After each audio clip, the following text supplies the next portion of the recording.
नमस्कार दोस्तों, साक्षी की आवाज़ चैनल में आपका स्वागत है। आज की कहानी, जब बहू ने बूढ़े ससुर को भूखा रखा और लगा दिया चोरी का आरोप, फिर ससुर ने भी अकल ठिकाने लगा दी। पूरा दिन कुछ काम धाम तो है नहीं, बस बैठे बैठे मुफ्त की रोटियां तोड़ते रहते हो। कम से कम इतना काम तो कर लिया करो कि खाते वक्त ये न लगे कि मैं हराम का खा रहा हूँ। सोमेश जी की बहू सीमा ने उनके हाथ से रोटी छीनते हुए कहा, पहले वह बर्तन साफ करो, उसके बाद कुछ खाना। सोमेश जी उसकी तरफ नम आंखों से देखते हुए बोले, बेटा, मैंने कल रात भी कुछ नहीं खाया था। मेरी तबीयत खराब थी, इसलिए मुझे बहुत भूख लग रही है। थोड़ा कुछ खा लूं, फिर सारा काम कर दूंगा। तुम बस बताती रहना। इतने में उनकी बहू चिल्लाई, बताती रहना? मैं क्या पूरे दिन तेरी तरह खाली पड़ी रहूंगी? घर में आंखें दी है ना भगवान ने, खुद देख सकते हो ना क्या क्या काम पड़ा हुआ है। पहले सारा काम खत्म करना, फिर कुछ खाने का सोचना। इतना कहकर अपने कमरे से पर्स और पैसे लेकर वह घर से बड़बड़ाती हुई निकल गई। पूरा दिन कुछ करना धरना तो है नहीं, और खाने के नाम पर देखो हर टाइम तैयार। सीमा के जाने के बाद सोमेश जी ने घर में झाड़ू लगाई, फिर बर्तन साफ करके उन्होंने कपड़े भिगो दिए। भूख इतनी जोरों से लगी थी कि रहा न गया। उन्होंने सोचा, बहू जब तक आएगी सब काम हो ही जाएगा। मैं कह दूंगा कि पहले काम किया था, फिर कुछ खाया था।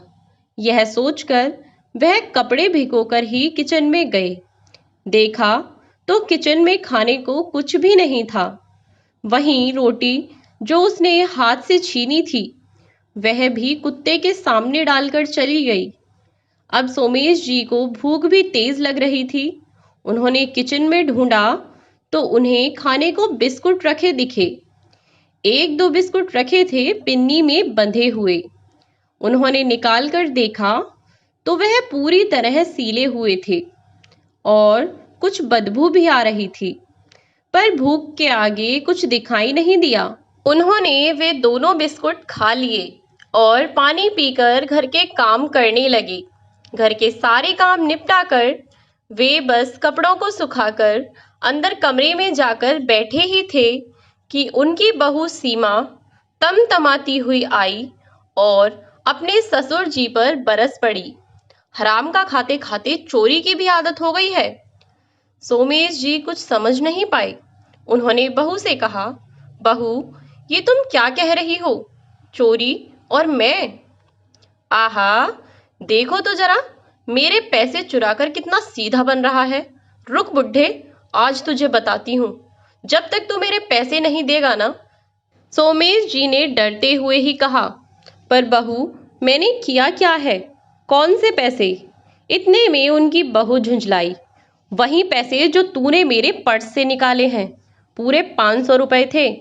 अगर मुझे वापस पैसे नहीं दिए तो खाने को एक टुकड़ा भी नहीं दूंगी। अपनी बात कहकर वह अपने कमरे में चली गई और सोमेश जी आंखों में आंसू लिए वहीं खड़े रह गए। थोड़ी देर बाद कमरे में आकर बैठे तो सामने अपनी पत्नी की तस्वीर देख खुद को रोक नहीं पाए। वह पुरानी यादों में खोए हुए और अधिक पीड़ा का अनुभव कर रहे थे। उनकी आंखों से आंसू रुकने का नाम नहीं ले रहे थे।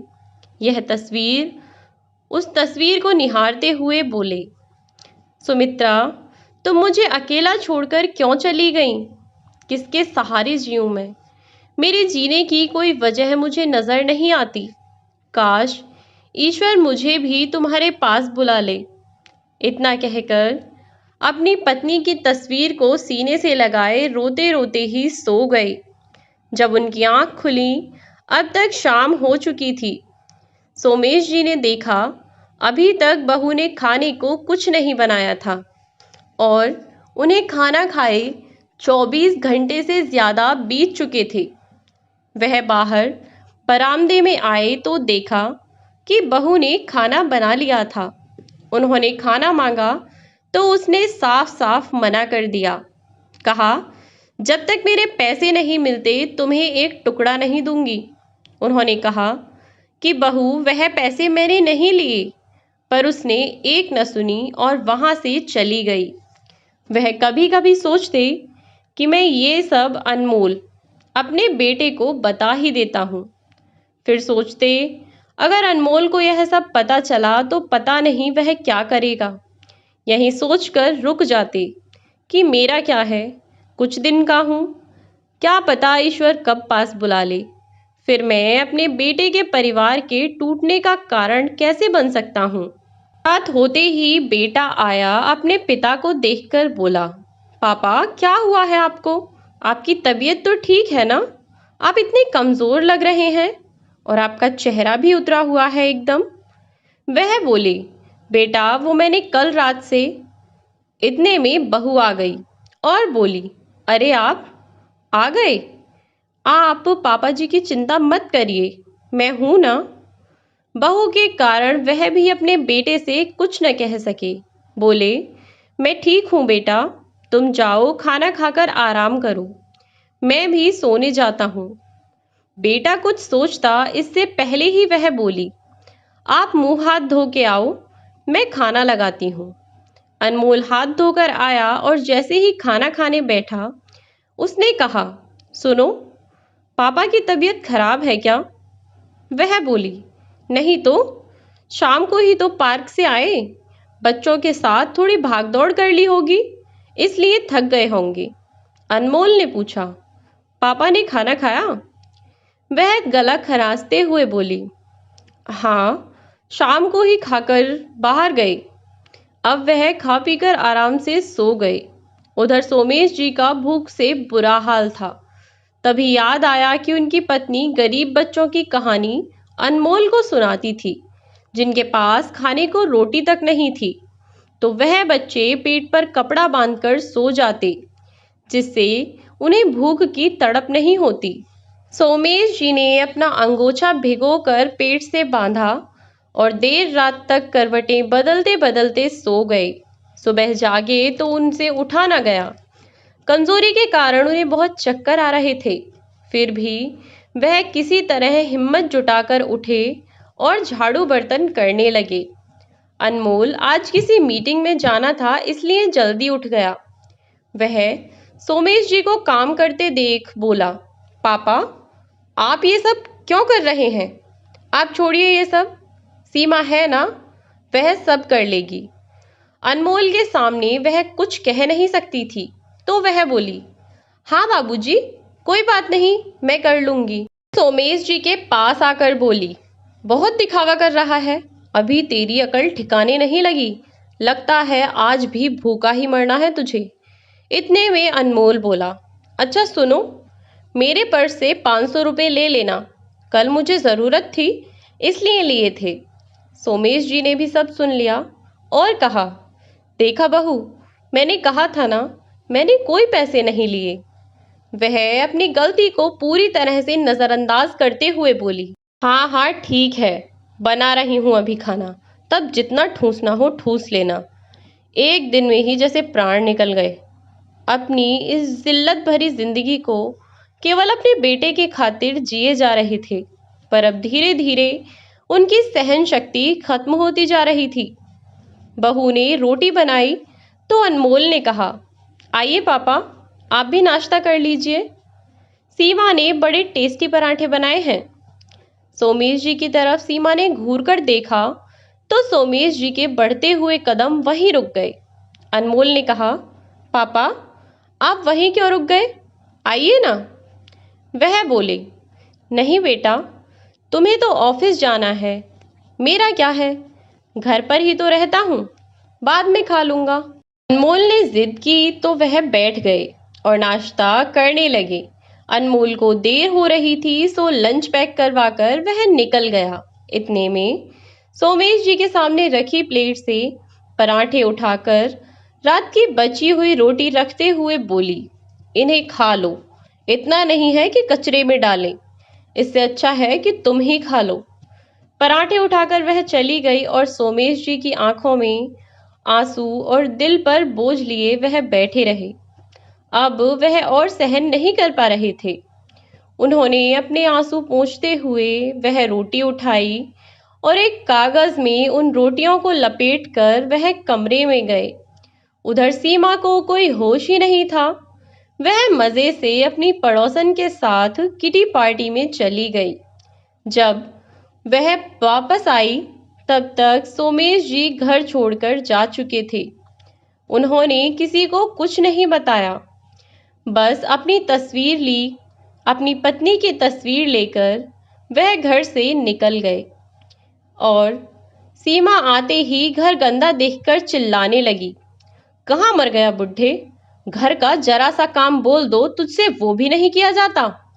जब उसे कोई उत्तर नहीं मिला, उसने घर में देखा, पर घर में उसे कोई नहीं दिखा।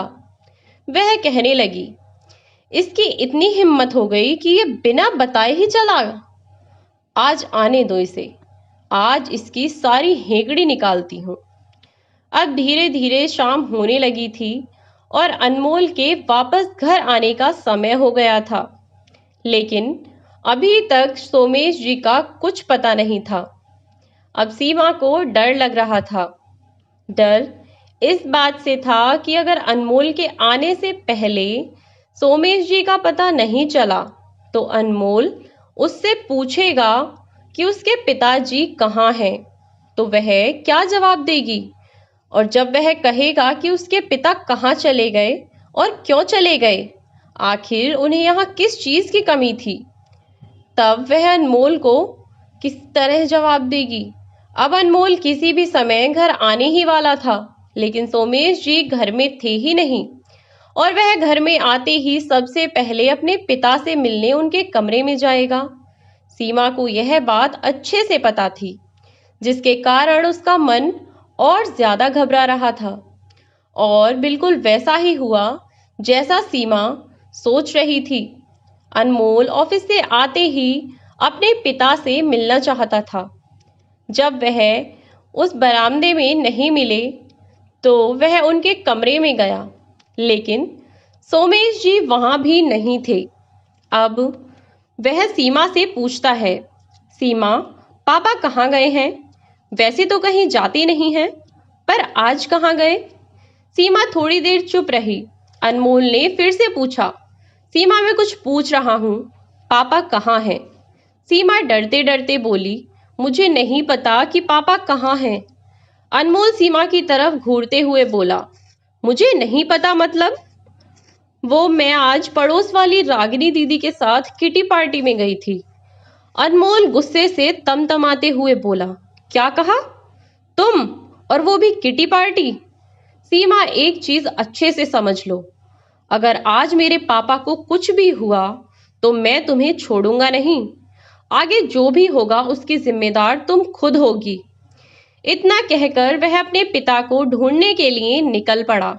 उसने अपने पड़ोसियों से पूछा, लेकिन किसी को भी सोमेश जी के बारे में कुछ पता नहीं था। लेकिन जब वह पड़ोसियों को सोमेश जी के घर छोड़ने की बात पता चली तो उनसे चुप न रहा गया। उन्होंने अनमोल को बताया कि सीमा किस तरह से अपने बूढ़े ससुर पर अत्याचार करती है, कैसे उनसे घर का सारा काम कराती है और उसके जाने के बाद तो वह उन्हें कितनी गालियां भी सुनाती है, और तो और कभी कभी तो पेट पर कपड़ा बांधकर सोते हैं। यह सब सुनकर तो जैसे अनमोल के पैरों तले जमीन खिसक गई। उसे यकीन ही नहीं हो रहा था कि उसके रहते उसकी नाक के नीचे उसकी पत्नी उसके पिता के साथ इतना अत्याचार करती रही और उसे भनक तक नहीं लगी। यह सब बातें सोचते सोचते वह अपने पिता को ढूंढने निकल पड़ा। जब उसे उसके पिता आसपास कहीं नहीं मिले तो उसने सोचा कि अगर पापा वापस गांव जा रहे होंगे तो या तो रेलवे स्टेशन पर होंगे या फिर बस स्टेशन पर। वह रेलवे स्टेशन पहुंच गया, पर वहां उसे कोई नहीं मिला। अब तुरंत ही उसने अपनी गाड़ी बस स्टेशन की तरफ घुमा दी। गाड़ी से उतरते ही वह दौड़ता हुआ बस स्टेशन में गया और इधर उधर देखने लगा। तभी उसकी नजर वहीं बेंच पर बैठे सोमेश जी पर पड़ी, जो कि अपने आंसुओं को पोंछते हुए वहीं रात की रोटियां खा रहे थे जो उनकी बहू ने प्लेट में डाली थी, जो कि पूरी तरह से सूख चुकी थीं, जिन्हें चबाने में ऐसा लगता था जैसे सारे दांत बाहर गिर जाएंगे। फिर भी भूखे पेट तो इंसान कागज भी चबा ले, यह तो फिर भी रात की रोटियां थीं। उनकी आंखों से आंसू लगातार बहे जा रहे थे। अनमोल ने उन्हें देखा तो दौड़ता हुआ उनके पास गया और उन्हें गले लगाकर रोने लगा। मुझे माफ कर दो पापा, सब मेरी गलती है, सब कुछ मेरी वजह से हुआ है, मुझे सब पता चल गया है पापा, वह रोते रोते बोला। पर आपने मुझे कभी कुछ भी नहीं बताया। क्यों पापा, क्यों नहीं बताया आपने मुझे कुछ भी? क्या आपको मुझ पे भरोसा नहीं था? सोमेश जी बोले, नहीं बेटा, ऐसा नहीं है, मुझे तुम पर पूरा विश्वास है, पर मैं अपने बेटे का परिवार नहीं तोड़ना चाहता था। तुम्हारी खुशी मेरे लिए सबसे ज्यादा जरूरी है। अनमोल ने उन्हें चुप कराते हुए कहा। उठिए पापा, घर चलिए। सोमेश जी बोले, नहीं बेटा, मैं तुमसे नाराज नहीं हूं, लेकिन मैं घर नहीं आ सकता। अनमोल किसी तरह अपने पिता को समझा बुझाकर घर लेकर पहुंचा, जहां सामने ही सीमा खड़ी थी, जिसके जुल्मों का आज अंत हो चुका था। अनमोल ने जैसे ही सीमा को देखा, उसका गुस्सा उसके काबू से बाहर हो गया और वह तेजी से सीमा के पास जाकर रुका और 3-4 थप्पड़ जड़ दिए और बोला, तुम्हारी हिम्मत भी कैसे हुई मेरे पापा के साथ ऐसा करने की? मैंने तुम्हें मेरा परिवार संभालने की जिम्मेदारी दी थी, पैसे उड़ाने और घर तबाह करने की नहीं। मेरी माँ के जाने के बाद मैंने तुझे बस इतना ही तो कहा था कि मेरे पापा का ध्यान रखना, पर तूने मेरे पापा के साथ इतना बुरा बर्ताव किया। अभी के अभी निकल जा मेरे घर से। सीमा उसके पैरों में गिर गई और गिड़गिड़ाने लगी। मुझे माफ कर दो अनमोल, मैं आज के बाद ऐसी गलती कभी नहीं करूंगी। मैं तुम्हारी पत्नी हूं, तुमसे प्यार करती हूं। अनमोल ने उसे पैरों से उठाकर घर के बाहर फेंक दिया। सोमेश जी ने बहुत कोशिश की, अनमोल को समझाया। वह बोला, देख बेशरम देख, इसे कहते हैं प्यार। जो तेरे इतने बुरे बर्ताव के बाद भी मेरे पापा तेरे साथ बुरा होते नहीं देख पा रहे, और तू कहती है तू मुझसे प्यार करती है। अगर तू मुझसे प्यार करती तो मेरे पापा, जिनसे मैं इतना प्यार करता हूं, तो उनसे इतनी नफरत नहीं करती। सीमा को अपनी गलतियों का एहसास हो रहा था। वह फूट फूट कर रोने लगी और बोली, पापा, आप समझाओ अनमोल को, मैं आज के बाद कभी शिकायत का मौका नहीं दूंगी। सोमेश जी ने सीमा को उठाते हुए अनमोल को समझाया, बेटा, घर की इज्जत घर में ही अच्छी लगती है, घर के बाहर नहीं। इसे माफ कर दो, और अगर इंसान को अपनी गलती का एहसास हो जाए तो हमें उसे माफ कर देना चाहिए। अनमोल ने कुछ नहीं कहा और कमरे में चला गया। सोमेश जी ने सीमा को घर के अंदर बुलाया और कहा, धीरे धीरे सब ठीक हो जाएगा। फिर वह भी अपने कमरे में चले गए। जैसे ही सुबह हुई, सुबह उठते ही अनमोल ने देखा बरामदे में उसके पापा बैठे हैं और चाय के साथ गर्मा गर्म पराठे खा रहे हैं। वह उठा और तैयार होकर ऑफिस चला गया, पर अब वह लंच के समय में भी घर आया, यह देखने कि उसके पापा सही तो हैं, और दोपहर में देखा कि सीमा सोमेश जी के सिर में तेल की चंपी कर रही है। अब वह बदल चुकी थी। सोमेश जी की दवाई गोली, कपड़े, खाना पीना, हर चीज का ध्यान रखती। धीरे धीरे अनमोल ने भी उसके बदले हुए बर्ताव को देखते हुए उसे माफ कर दिया था। तो दोस्तों, ये कहानी आपको कैसी लगी कमेंट बॉक्स में ज़रूर बताएं। अगर अच्छी लगी हो तो लाइक और शेयर करना ना भूलें, और चैनल को सब्सक्राइब कर दें ताकि न्यू वीडियोस के नोटिफिकेशंस आपको मिलते रहें। आज के लिए बस इतना ही, मिलते हैं नई वीडियो में। नई कहानी के साथ।